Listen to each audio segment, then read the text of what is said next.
Magpapakain tayo ng itik. Naka-ready na po yung aking papakain sa kanila. Ito po, azola. Yan po, azola na may kangkong, na may peas at mais. Pinaghalo-halo ko lang po yan. So ready na natin. Bigyan na natin sila. Ito na akong bababa. So ito, ipipwesto lang natin dito yung pagkain nila. Yung tubig din nila, malinaw-linaw na. Ayan, dyan sila nalangoy. Dito sila na inom. Ito.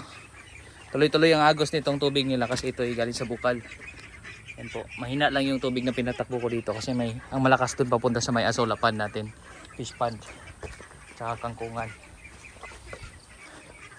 So, ipwesto ko lamang yung kanilang pagkain.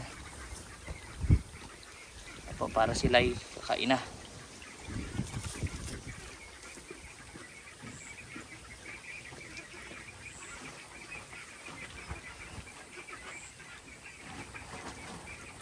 Marami-rami po to para balik-balikan na lang nila.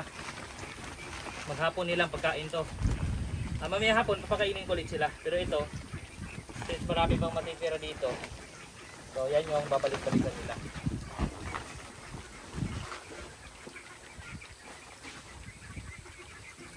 Tignan natin.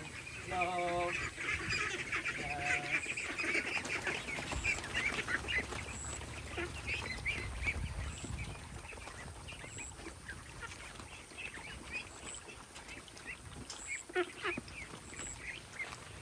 Sinisilig ko kung minimix ko kung wala ba namamatay.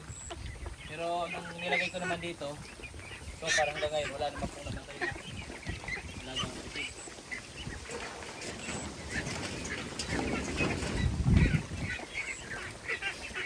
So, napaka-sensitive lang po nila. Takot sila sa tao. Pag lumapit ako dyan, takot na takot sila. Ito ay 35 piraso pa lang. May in-order tayo na 200 na sisiw. Hindi pa dumating. Ito kasi, ito yung trial ko pa lang. Nagta-trial muna ako. At yan yung aking ini-incubate. Actually, marami-rami yung in-incubate ko. Pero yan lang yung napisa. Pero pwede na rin. Ayan o, pagkatapos kumain yan, doon na yan, papunta naman sila sa may inuman. 1 month old po itong mga sisiw natin ng itik.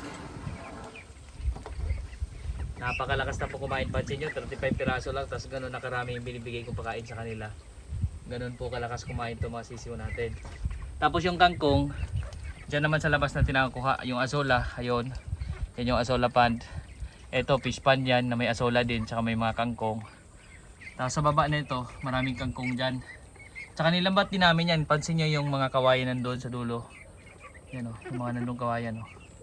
Yan yung pinakalambat. Ayan, naglambat lang tayo ng partial. Actually malawak-lawak pa ito.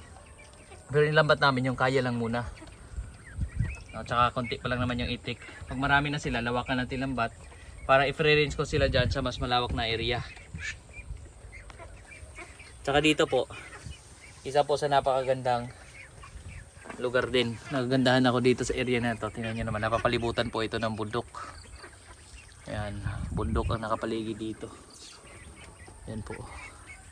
Tapos dito naman yung pataas.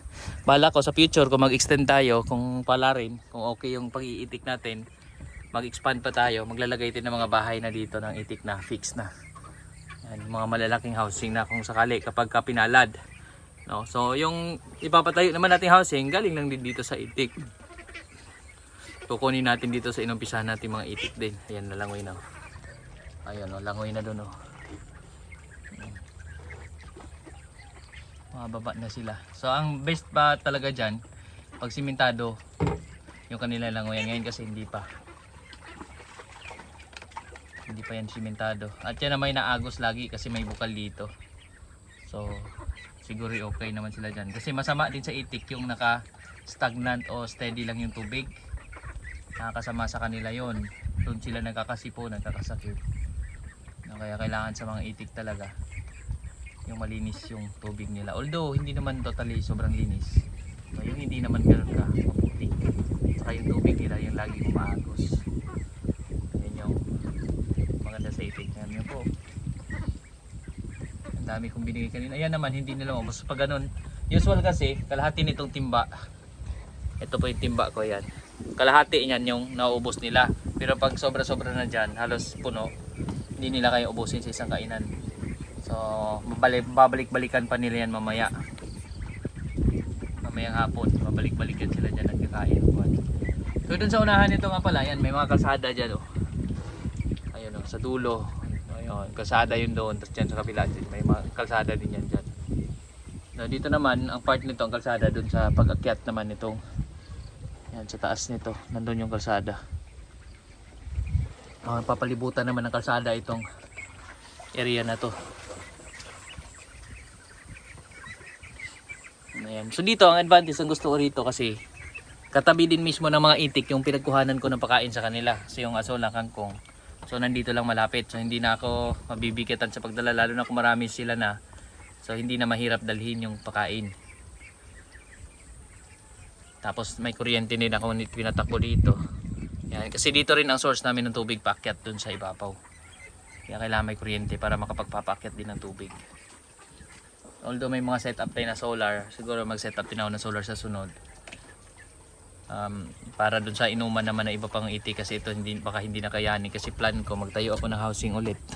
Yung simpleng housing po natin dyan naman sa banda sa likod.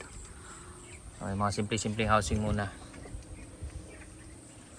So sana maging matagumpay ito. So far, pinakikiramdaman ko rin kung mai-enjoy ko ba yung pag-iitik. No, kasi nasa ano din yan nasa mag-aalaga din kung nai-enjoy mo naman yung pag-aalaga ay tuloy mo, pero kung tingin mo hindi mo nai-enjoy, huwag mo ituloy. Kaya maganda, start small talaga, konti-konti muna, pakiramdaman muna kung talaga bang hiyang ka sa pag-aalaga ng ganong hayop, kung kaya mo ba silang alagaan, mapapalaki mo ba sila, no, kasi minsan pag gaya-gaya lang doon nagkakaproblema, no, sa actual, kasi minsan pag nakikita natin ang ganda pero pag actual na baka doon pala hindi naman natin kaya, so mahirap.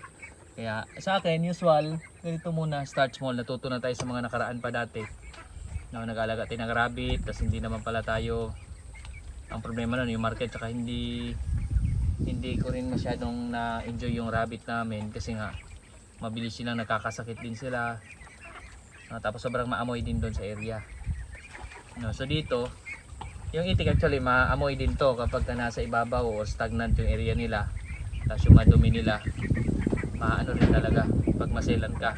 Pero dito naman sa dito, since ito naman ay pababa, tapos naglalagay ako ng ipa lagi dito sa loob ng bahayan nila sa ilalim, kaya walang problema,